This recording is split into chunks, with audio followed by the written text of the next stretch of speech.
আসসালামু আলাইকুম ওয়া রাহমাতুল্লাহি ওয়া বারাকাতুহু।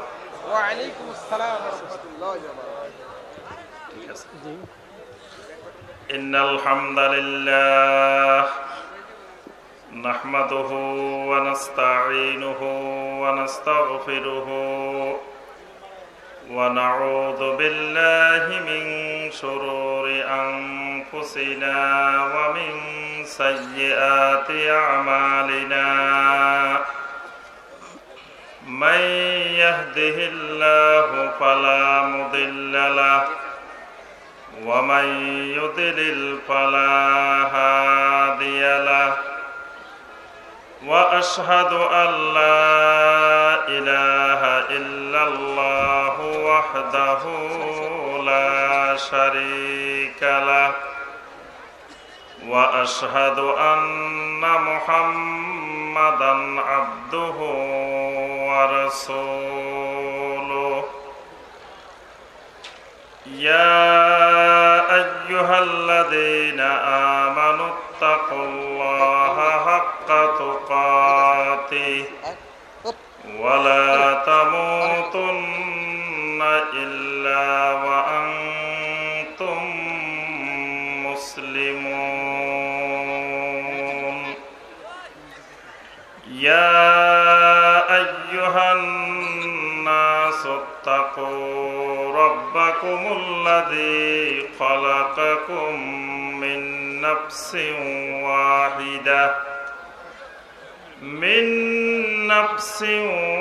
واحدة وخلق منها زوجها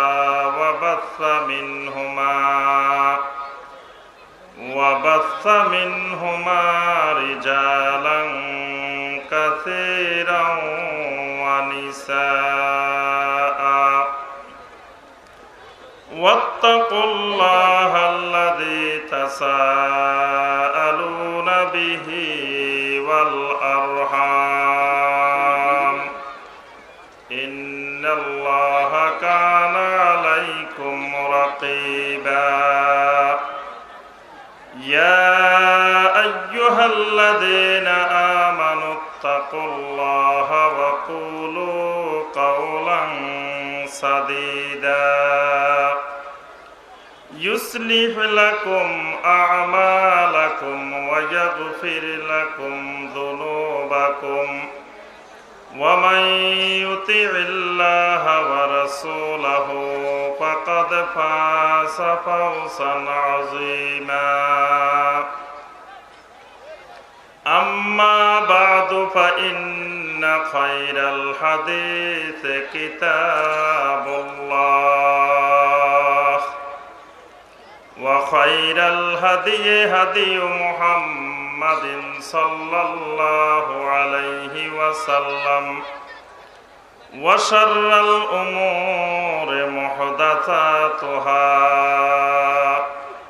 وكل محدثة بدعة وكل بدعة ضلالة وكل ضلالة في النار.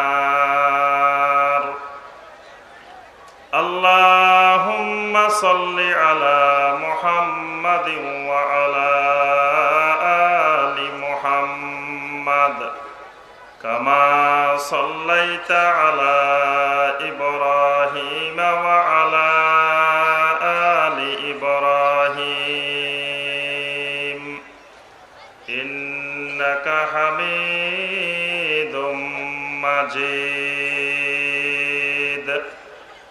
اللهم بارك على محمد وعلى آل محمد كما باركت على إبراهيم وعلى آل إبراهيم إنك حميد مجيد. ইবাদত হইতে হবে নবী সাল্লাল্লাহু আলাইহি ওয়াসাল্লামের সুন্নতের আলোকে। প্রত্যেকটা ইবাদতকে আমাদেরকে একটু সংস্কার করে নিতে হবে, দেখে নিতে হবে, কারেকশন করে নিতে হবে। কারণ আমরা যেই জনপদে বসবাস করি, আল্লাহ পাক আমাদেরকে যেই দেশের জন্য মনোনীত করেছেন, এই দেশের প্রত্যেকটা ইবাদতের সাথে সুন্নতের বিপরীত অনেকগুলো জিনিস মিক্স করা আছে। এই দেশে এমন একটা ইবাদত খুঁজে পাওয়া যাবে না যেই ইবাদতের সাথে বেদাত নাই। ওযু করতে যাবেন, ওযুর মধ্যে বেদাত আছে, আছে না? কি বেদাত আছে বলেন দেখি? জি, গাড় মাছে, খালি গাড় মাছে না, আরো আছে। ওযুর দোয়া বিসমিল্লাহিল আলিয়্যিল আযীম আলহামদুলিল্লাহি আলা দীনিল ইসলাম আল ইসলামু হাক্কুন ওয়াল কুফরু বাতিলুন আল ইসলামু নূরুন ওয়াল কুফরু যুলমাতুন। ওযুর দোয়া, ওযুর নিয়ত পারেন? জি, নাওয়াইতু আন আতাওয়াজ্জা লিরাফিল হাদাসে ওয়াস্তিবাহাতান লিস-সালাতি ওয়া তাকাররুবান ইলাল্লাহি তাআলা। এগুলা কি? বেদাত, সুন্নতের বিপরীত। এরপরে ওযুর নিয়াত, নামাজের নিয়াত, তারপরে রোজার নিয়াত। নাওয়াইতু আন আসুমা গাদান, নাওয়াইতু আন উসাল্লিয়া লিল্লাহি তাআলা রাকাতা সালাসা আরবা খামসা সিত্তা সামানিয়া। এরকম নিয়াত আছে না? আজকে যে মাহফিলে আসছেন, নিয়ত পড়ে আসছেন কে কে? দেখি, নিয়ত পড়ে আসছেন? পড়ে আসছেন না করে আসছেন? নাওয়াইতু আন আযহাবা ইলাল মাহফিল ফি পূর্বাচল জিকে একাডেমি। কি বলেন? এইভাবে নিয়ত করতে হবে না? এইভাবে নিয়ত করার দরকার হয় নাই। ইন্নামাল আমালু বিন্নিয়াত, প্রত্যেকটা আমল নিয়তের উপরে নির্ভরশীল। নিয়ত করতে হয়, নিয়ত পড়া লাগে না, নিয়ত করা লাগে। আমরা সবাই নিয়ত করে এসেছি, নিয়ত পড়ে, কিন্তু বাংলাদেশে আমাদের ভাই বোনেরা নিয়ত পড়ে। এই নিয়ত পড়াটা সুন্নতের খেলাফ, এটা ইত্তেবাই সুন্নতের বিপরীত। এরপরে বাংলাদেশের জায়নামাজ সব নাপাক। বাংলাদেশের যত জায়নামাজ, কারণ জায়নামাজ এগুলো চায়না থেকে আসে। চায়না থেকে আসে না, তুর্কি থেকেও আসে, চায়না থেকেও আসে। আবার দেখা যায় মানে বাংলাদেশের জায়নামাজ ওই মক্কা মদিনা যায়, আবার ওখান থেকে আমরা নিয়ে আসি, আনি আবার সবাই বিতরণ করি, সবাই দিই। এই জায়নামাজ যেই জায়গা থেকে আসুক, বাংলাদেশে নাকি সব জায়নামাজ কি নাপাক। প্রথমে নামাজের দ্বারাই জায়নামাজ পাক করতে হয়। কেমনে? ইন্নী ওয়াজ্জাহতু ওয়াজহিয়া লিল্লাযী ফাতারাস সামাওয়াতি ওয়াল আরদা হানিফা ওয়া মা আনা মিনাল মুশরিকিন। এই দোয়া না পড়লে নাকি জায়নামাজ পাক হয় না। এই দোয়া না পড়লে জায়নামাজ পাক হয় না। এই দোয়া জায়নামাজ পাক করার জন্য পড়া কি বেদাত। এরপরে বাংলাদেশে যখন সলাতে দাঁড়ায়, একজনের মাঝখানে আরেকজনের গ্যাপ, এত দূরে দূরে, বরং পা লাগাতো চরম বেয়াদবি। পা লাগাতো দূরের কথা, মানে একটু গ্যাপটা বন্ধ করবে এই অবস্থাও নাই। এমনকি পাইলে এক কাতারে 4 জন 5 জন দাঁড়ায়, মানে প্যান আছে 5টা, 5 প্যানের নিচে 5 জন। আমি একদিন নিজে চোখে দেখছি এরকম। যে কোনো একটা মসজিদে নিচতলায় মসজিদ ভরপুর, নিচতলায় মুসল্লি। তা আমি উপরে গেছি, দোতলায় গেছি। দোতলায় যাই দেখি যে এরকম ফ্যান 5টা, 5 ফ্যানের নিচে 5 মুসল্লি। ওখানে একজন, এখানে একজন, এখানে একজন, এখানে একজন, আরামের সাথে মানে ফ্যানের নিচে দাঁড়ায় দাঁড়ায় নামাজ পড়তেছে। এই যে মাঝখানে ফাঁকা রাখা, এটা সুন্নতের বিপরীত। মাঝখানে ফাঁকা রাখা এটা আরেকটা বেদাত, জামাতের ক্ষেত্রে বড় বেদাত, এবং নবী সাল্লাল্লাহু আলাইহি সাল্লামের নির্দেশের সরাসরি লঙ্ঘন। নবী সাল্লাল্লাহু আলাইহি সাল্লাম প্রত্যেক সালাতের মধ্যে বলতেন ওয়াসুদ্দুল খালাল, তোমাদের মাঝখানের খালি জায়গাগুলো, ফাঁকা জায়গাগুলো বন্ধ করে দাও। আমরা বন্ধ করি না। মসজিদে ঢোকার সাথে সাথে মসজিদের হক হলো 2 রাকাত সালাত আদায় করা। আল্লাহ রাসূল সাল্লাল্লাহু আলাইহি সাল্লাম বলতেছেন, যখন তোমরা মসজিদে ঢুকবা ফালা ইয়াজলিস, খবরদার বসিও না।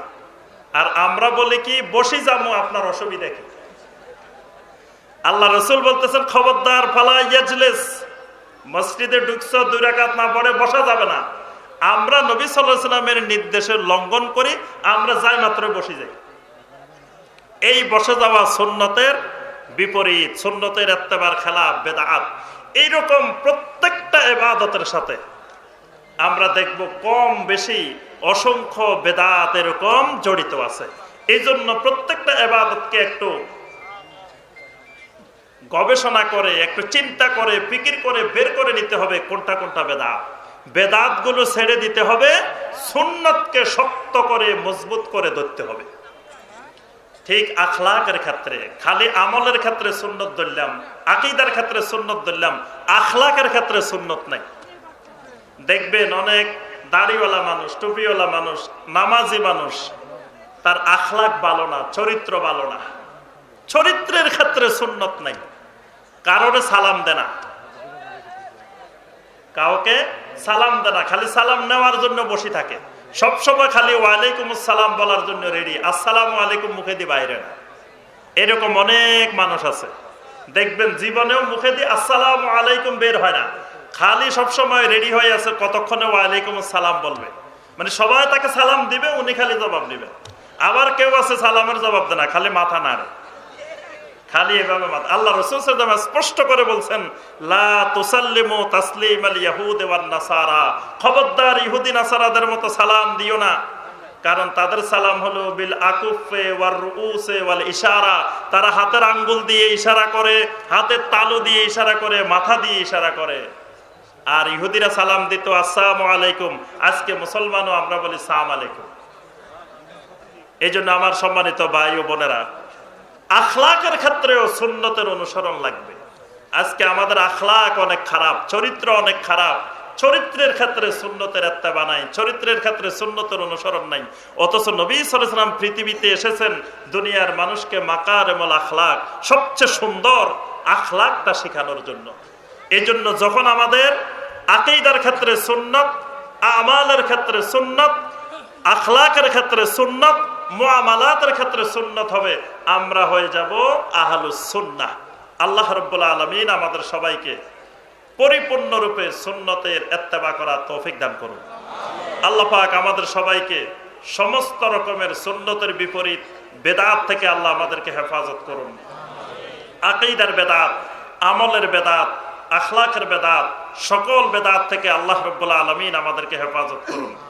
সম্মানিত ভাই ও বোনেরা, আপনারা সকলে জানেন যে এই পূর্বাচল জিকে একাডেমি, এই একাডেমির উদ্যোগে আজকে আলহামদুলিল্লাহ এত সুন্দর একটা মাজলিস, এত সুন্দর একটা সম্মেলনের ব্যবস্থা করেছেন আলহামদুলিল্লাহ।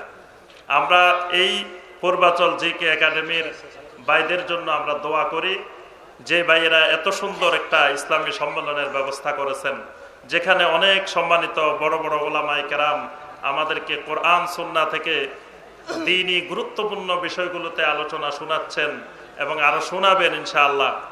তো এই ভাইদের জন্য প্রথম কথা হলো আমরা সবাই দোয়া করব যে আল্লাহ পাক যেন ভাইদেরকে কবুল করে নেন, ভাইদের সকল খেদমতকে আল্লাহ রাব্বুল আলামিন কবুল করেন এবং ভবিষ্যতে যেন আরো এরকম সুন্দর সুন্দর মাহফিল, সম্মেলন, আরো উম্মার কল্যাণে আরো অনেক কাজ করতে পারেন। আল্লাহ পাক তাদেরকে সেই তৌফিক দান করুন। দ্বিতীয় কথা হলো যে আমরা দোয়া করার পাশাপাশি ভাইদেরকে সহযোগিতা করাও আমাদের উপরে দায়িত্ব, কর্তব্য। কারণ আমরা অনেকেই চাই আমার এলাকায় এরকম একটা সুন্দর প্রোগ্রাম হোক, এরকম একটা মাহফিল হোক, এরকম একটা সম্মেলন হোক, কিন্তু চাইলেই হয় না। মানে একটা এরকম দ্বীনি মাজলিস করতে হলে, সম্মেলন করতে হলে কত রকমের বাধা বিপত্তি অতিক্রম করে করতে হয়, চাইলেই পারা যায় না। আপনি নিজের এলাকায় করতে পারতেছেন না, এখানে আলহামদুলিল্লাহ আমাদের ভাইরা করেছেন। এই জন্য আর্থিকভাবেও আমাদের ভাইদেরকে সহযোগিতা করা আমাদের দরকার। এই জন্য এই প্যান্ডেলের ভিতরে মাঝখানে মাঝখানে দান বাক্স দেওয়া আছে, বাক্স আছে। তো আপনাদের কাছে অনুরোধ থাকবে, আপনারা সবাই কম বেশি যতটুকু